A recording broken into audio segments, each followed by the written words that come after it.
السلام عليكم ورحمة الله. الحمد لله وحده والصلاة والسلام على من لا نبي بعد. أما بعد فإن خير الحديث كتاب الله وخير الهدي هدي محمد صلى الله عليه وسلم وشر الأمور محدثاتها وكل محدثة بدعة وكل بدعة ضلالة وكل ضلالة في النار. فأعوذ بالله من الشيطان الرجيم. يا أيها الذين آمنوا قوا أنفسكم وأهلكم نارا. عن أبي هريرة رضي الله تعالى عنه قال قال رسول الله صلى الله عليه وسلم كل أمة تدخلون الجنة إلا من أبى. قيل يا رسول الله من أبى؟ قال من أطاعني دخل الجنة ومن أساءني فقد أبى. عن عائشة رضي الله تعالى عنها قالت قال رسول الله صلى الله عليه وسلم من عمل عملا ليس عليه أمرنا فهو رد. সম্মানিত উপস্থিতি, সর্বপ্রথম সেই মহান রব্বুল ইজ্জত আল্লাহ সুবহানাহু ওয়া তাআলার বারগাহে শুকরিয়া জ্ঞাপন করব, যিনি দিনের আলোচনা শোনার জন্য আপনাকে আমাকে এখানে এসে বসার তৌফিক আদা করেছেন, যিনি বিচার দিবসের একচ্ছত্র অধিপতি, সে রব্বুল ইজ্জতের বারগাহে শুকরিয়া জ্ঞাপনার্থে আমরা সবাই মিলে বলি আলহামদুলিল্লাহ। অতঃপর সমগ্র মানব জাতির শিক্ষক, সমগ্র মানব জাতির পথ প্রদর্শক মুহাম্মদুর রাসূলুল্লাহ সাল্লাল্লাহু আলাইহি সাল্লামের উপর শত কোটি সালাত ও সালাম বর্ষিত হোক। আমরা বলি আল্লাহুম্মা আমিন। মালদা রতু অন্তর্গত দেওয়ানওয়ালা অত্র এলাকায় আজকে আমার বক্তৃতার বিষয় ইব্রাহিম আলাইহিস সালাত ও সালামের পরিবার থেকে কিছু শিক্ষা। উক্ত বিষয় তথ্য এবং তত্ত্ববহুল আলোচনা করার চেষ্টা করব ইনশাআল্লাহ আজিজ। আমি যতক্ষণ আলোচনা করব কোরআন এবং সুন্নাহ মোতাবেক কথা বলবো। আপনারা আপনাদের জীবন পরিবর্তনের লক্ষ্যে যদি বসে শোনেন, হয়তো আজকের এই প্রোগ্রাম, আজকের এই মাহফিল, জলসা, এটা সার্থকতা লাভ করবে। এতক্ষণ আপনারা মাদ্রাসার জন্য কালেকশন দিয়েছেন, কোরআন এবং সুন্নাহ থেকে কিছু কথাও শুনেছেন।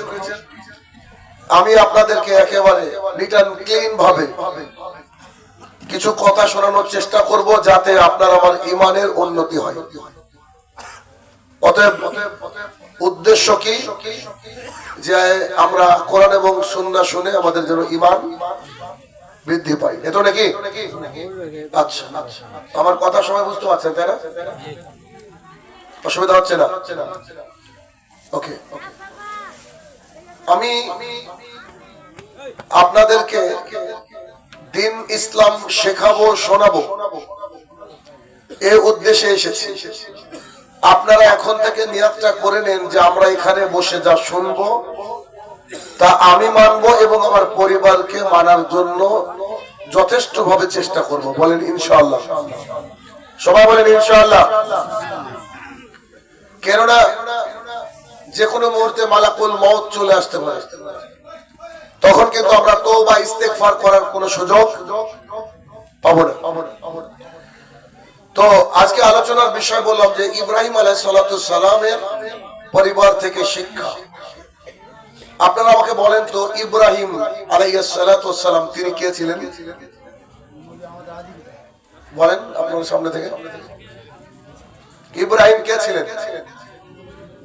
কথা বলেন ভাই, জানেন না নাকি? বলতে লজ্জা লাগছে। নবী ছিলেন তাই না? আচ্ছা, তো ইব্রাহিম আলাইহিস সালাম একজন নবী ছিলেন। আল্লাহ সুবহানাহু ওয়া তাআলা বহু নবী রাসূলকে পাঠিয়েছেন যুগে যুগে। তিনি যাকে পাঠিয়েছিলেন তার নাম আদম আলাইহিস সালাম। আর সর্বশেষ যাকে পাঠিয়েছেন তার নাম মুহাম্মদ সাল্লাল্লাহু আলাইহি সাল্লাম। আচ্ছা, আদম আলাইহিস সালাম থেকে শুরু করে মুহাম্মদ সাল্লাল্লাহু আলাইহি সাল্লাম পর্যন্ত যত নবী রাসূল আল্লাহ সুবহানাহু ওয়া তাআলার জমিনে এসেছেন, যত নবী রাসূল, প্রত্যেকটা নবী রাসূল আল্লাহর একত্ববাদ, আল্লাহ এক, এই কথাকে প্রচার করার জন্য এসেছিলেন। তো প্রত্যেকটা নবী রাসূলকে তার জাতি অনেক কষ্ট দিয়েছে, অর্থাৎ কোন নবীকে কেউ বা কোন জাতি, কোন কম, কোন গোত্র ফুলের মালা দিয়ে বরণ করেনি। কেন? কারণ আল্লাহর একত্ববাদ প্রচার করলে অনেকের কষ্ট হয়।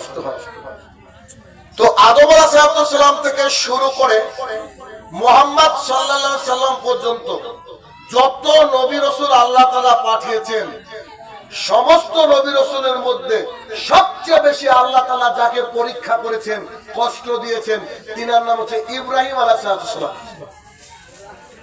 ইনার মতো পরীক্ষা আল্লাহ সুবহানাহু ওয়া তাআলা কাউকে করেননি। তার মানে প্রত্যেক যুগে যুগে আল্লাহ তাআলা নবীদেরকে পাঠিয়েছেন এবং নানা রকম মুসিবত দিয়ে তাদেরকে পরীক্ষা করেছেন। তো তাদের মধ্যে সবচেয়ে বেশি পরীক্ষার সম্মুখীন যিনি হয়েছেন, তিনি হচ্ছেন ইব্রাহিম আলাইহিস সালাম, যার জীবন থেকে আমরা বহু শিক্ষা পাই। আসলে একটা হাদিস শুনি, এই হাদিস থেকে আমরা দেখি কি কি শিখব। আবু হুরায়রা রাদিয়াল্লাহু তাআলা আনহু বলেন, রাসূল সাল্লাল্লাহু আলাইহি সাল্লাম বলেছেন, একদিন ইব্রাহিম আলাইহিস সালাম তার জাতির উপরে দীর্ঘদিন যাবত দাওয়াতের কাজ চালানোর পর তারা যখন দাওয়াত গ্রহণ করলো না, তখন তিনি তার স্ত্রী সারাকে নিয়ে একদিন হিজরত করতে গেলেন শাম্বা সিরিয়ার দিকে। যখন তিনি যাচ্ছিলেন, তিনি যে জনপদের মধ্য দিয়ে যাচ্ছিলেন, ওখানে বসবাস করত এক জালিম বাদশা। যদি কোনো সুন্দরী রমণী তার এলাকা দিয়ে যেত, তাকে ঢেকে সেই নারীকে নিয়ে এসে সে খারাপ কিছু তার সাথে ঘটাতো। যখন তাদের কাছে সংবাদ আসলো, বাদশার কাছে সংবাদ আসলো, ইব্রাহিম নামের একজন ব্যক্তি, পরমা সুন্দরী একজন নারী সারাকে নিয়ে রাস্তা দিয়ে যাচ্ছেন, তখন বাদশা তার লোককে পাঠিয়ে ইব্রাহিমকে ডেকে পাঠালেন। ইব্রাহিম গিয়ে বাদশাকে বললেন, বলেন। তখন বাদশা বলছেন, আপনার সাথে কে আছে? তো ইব্রাহিম বলছেন, আমার সাথে আমার বোন রয়েছে। কে রয়েছে? অথচ সাথে কে ছিল? আমার সাথে আমার বোন রয়েছে। এই কথা বলে তিনি যখন ফিরে আসছেন, তখন সারাকে বলছেন, সারা তোমাকে এখন ডাকবে, আমি তাকে তোমার সামনে পরিচয় করিয়ে দিয়েছি, তুমি আমার বোন। কেননা আল্লাহ তাআলার জমিনে এখন বর্তমানে ইমানদার বলতে তুমি আর আমি, তুমি আর আমি। সেই দিক দিয়ে একজন ইমানদার আরেকজন ইমানদারের ভাই বোন হতে পারে। অর্থাৎ আমি মিথ্যা কথা বলিনি, একটু কায়দা করে বলেছি বাঁচার জন্য। কেন? বোন বললে হয়তো ছেড়ে দিতে পারে, কিন্তু স্ত্রী বললে সে ভোগ করবে, সে খুব শয়তান। সারা বলেন, আচ্ছা ঠিক আছে, আমি যাই বাদশার কাছে। তিনি বাদশার কাছে গেলেন। দুটো রেওয়ায়েত এসেছে। এক রেওয়ায়েতে বলা হচ্ছে যে ইব্রাহিম আলাইহিস সালাম 2 রাকাত সালাতে দাঁড়িয়ে গেলেন। আরেকটা হাদিসে বলা হচ্ছে সারা আলাইহিস সালাম তিনি ওযু করে 2 রাকাত সালাতে দাঁড়িয়ে গেলেন। সালাতে দাঁড়ানোর পর যখন দোয়া করছেন আল্লাহ তাআলার কাছে, দোয়ার বাক্যগুলো ছিল খানিকটা এইরকম। তিনি বলছেন, হে আমার প্রতিপালক, আল্লাহকে বলছেন, হে আমাদের মাবুদ, হে বিশ্ব নিয়ন্তা, হে আল্লাহ সুবহানাহু ওয়া তাআলা, আমি যদি তোমাকে আমার রব হিসাবে মেনে নিই, ইব্রাহিমকে নবী হিসাবে মেনে নিই, আর আমি আমার লজ্জাস্থান স্বামীর সাথে ছাড়া অন্য কোনো জায়গায় ব্যবহার করিনি, যদি এই কথাগুলো আমি সত্য বলে থাকি, তাহলে এই জালিম বাদশা থেকে তুমি আমাদেরকে বাঁচাও। তখন এই দোয়া করলেন, করার সাথে সাথে জালিম বাদশা উঠে সারা সালামের দিকে এগিয়ে আসতে গেলেন, আল্লাহ সুবহানাহু ওয়া তাআলা তার দুই পা মাটির নিচে একেবারে ধসে দিলেন, আটকে দিলেন। এই যে বালুর মধ্যে দিয়ে আসলাম, বালুর মধ্যে দিয়ে খালি হাঁটলে পা বসে যায় না? এখন বসে গিয়ে যদি আটকে যাই, হাঁটা যাবে কি? যাবে না। ঠিক তেমন করে ছটপট ছটপট করতে লাগলো, তখন এমন করতে লাগলো মারা যাবে এরকম অবস্থা। তখন সারা আল্লাহর কাছে দোয়া করে বলছে, হে আমার প্রতিপালক, এখন যদি এই লোক মারা যায় আমাকে খুনি বলবে, আল্লাহ এই জালেমকে বাঁচিয়ে দাও। আর ওই জালেম বলছে, তুমি আমাকে মুক্ত করে দাও, তোমার বাবুদের কাছে দোয়া করো, তুমি আমাকে মুক্ত করো, তাহলে আমি তোমার কোনো ক্ষতি করবো না। তখন সারা দোয়া করলেন, আল্লাহ তাআলা সুস্থ করে দিলেন। কিন্তু মানুষ কি অত সোজা? যে শয়তান সে তো শয়তানি। পৃথিবীর সমস্ত আলেম প্রায় বলছে পান বিড়ি জর্দা গোল সিগারেট চলবে না, তাও তো দোকানে বিক্রি হয়। পৃথিবীর গোটা বিশ্বের আলেম সমাজ বলছে যে এলআইসি বন্ধন ইত্যাদি সব হারাম, তারপরে তো বাড়িতে বাড়িতে আছে গ্রুপ লোন হারাম, বাড়িতে নাই। গোটা বিশ্ব জুড়ে মানুষ বলছে যে সালাত আদায় না করলে মানুষ মুসলমান থাকে না, তারপরে ফজরে 7 জনের উপস্থিতি। তার মানে মানুষ শুনে কিন্তু মানে না। তো তিনি সঙ্গে সঙ্গে বলছেন যে তুমি আমাকে আমার জন্য দোয়া করো, আমি তোমার কোনো ক্ষতি করবো না। তখন আল্লাহর কাছে সারা কি করেছে? দোয়া করেছে। ও এবার সুস্থ হয়ে গেছে। সুস্থ হওয়ার পর আবার উঠে তার দিকে হাত বাড়িয়েছে, আবার উঠে হাত বাড়িয়েছে। তখন তিনি আবার দোয়া করেছেন, সঙ্গে সঙ্গে মাটির মধ্যে পাটা আটকে গেছে।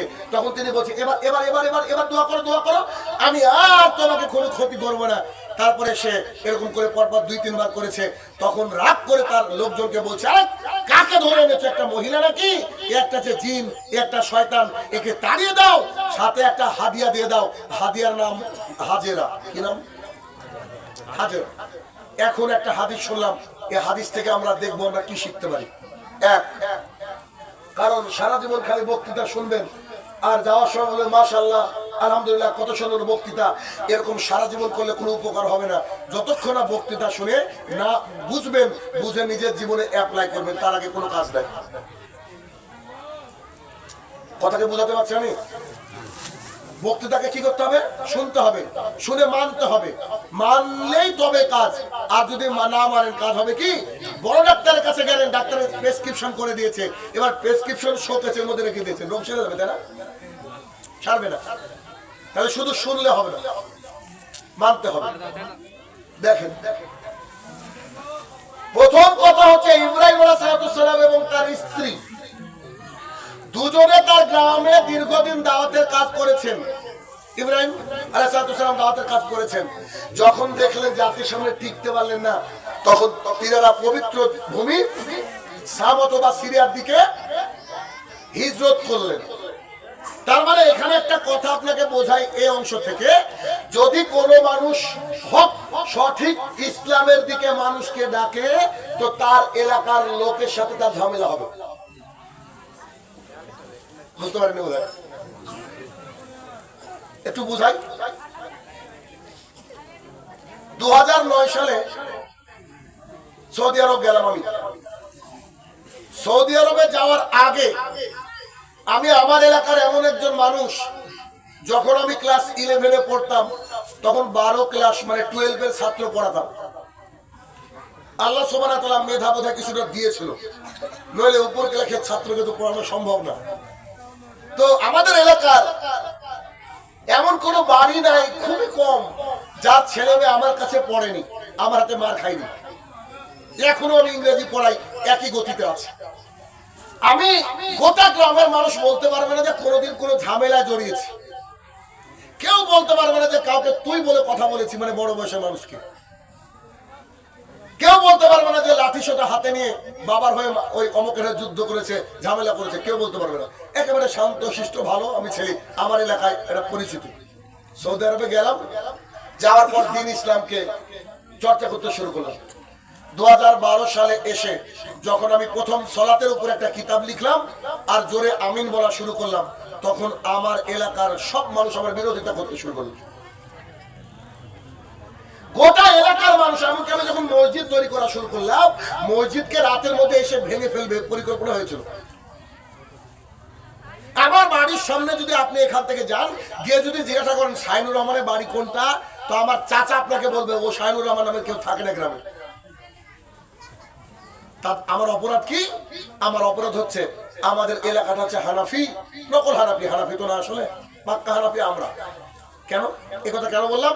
ইমাম আবু হানিফা রাহমাতুল্লাহ আলাইহি বলছেন রদ্দুল মুক্তারের মধ্যে, তিনি বলছেন ইজা সাওয়াল হাদিসি ফাহুয়া মাযহাবি, যেটা সহিহ হাদিস সেটা হচ্ছে আমার মাযহাব। বুঝলেননি? আমরা বুকে হাত বাঁধি, আমরা হচ্ছে আসল হানাফি, আর যারা নিচে মারে এটা হচ্ছে নকল, খালি দেখানো। তো আমি যখন বললাম যে মানুষ মারা যাওয়ার পর 40 করা যাবে না, বাবা গাঁজা খেয়ে মারা গিয়েছে আর ইমামকে ডেকে মিলাদ পড়ে জান্নাতে যাওয়ার ব্যবস্থা হয়ে গেছে ভণ্ড, যেদিন থেকে 500 টাকার নোট উঠে যাবে, যেদিন থেকে মুরগির ঠ্যাং আর মাথাটা উঠে যাবে, এদিন থেকে আলেম আর মিলাদ করবে না। কেন? আলেমের বাড়িতে দেখবেন কখনো মিলাদ হয় না, ওর বাপ কি জাহান্নামে যাবে না, ওর কি জান্নাতে যাবে? যখন হক কথা বলা শুরু করলাম তখন এলাকার মানুষ আমাকে বয়কট করবে। আমি হিসাব করে দেখলাম আদম আলাইহিস সালাম থেকে শুরু করে মুহাম্মদ সাল্লাল্লাহু আলাইহি ওয়াসাল্লাম পর্যন্ত কোন নবী রাসূলকে তার জাতি ভালো ব্যবহার করেনি, আচরণ খারাপ করেছে। আরে নবীরা তো আছে। ডক্টর জাকির নায়েকের কি দোষ ছিল যে তার বাবার জানাজা পর্যন্ত করতে পারেনি? তাকে তাড়িয়ে দিয়েছে আমাদের দেশের এক শ্রেণীর মৌলবীরা। বলেন দেয়নি? তাহলে যে ব্যক্তি হক কথা বলবে তার শত্রু অনেক হবে। এখন যদি শত্রু হয়ে যায়, আপনি একা মানুষ, গোটা গ্রাম আপনার পিছনে পারবেন কি?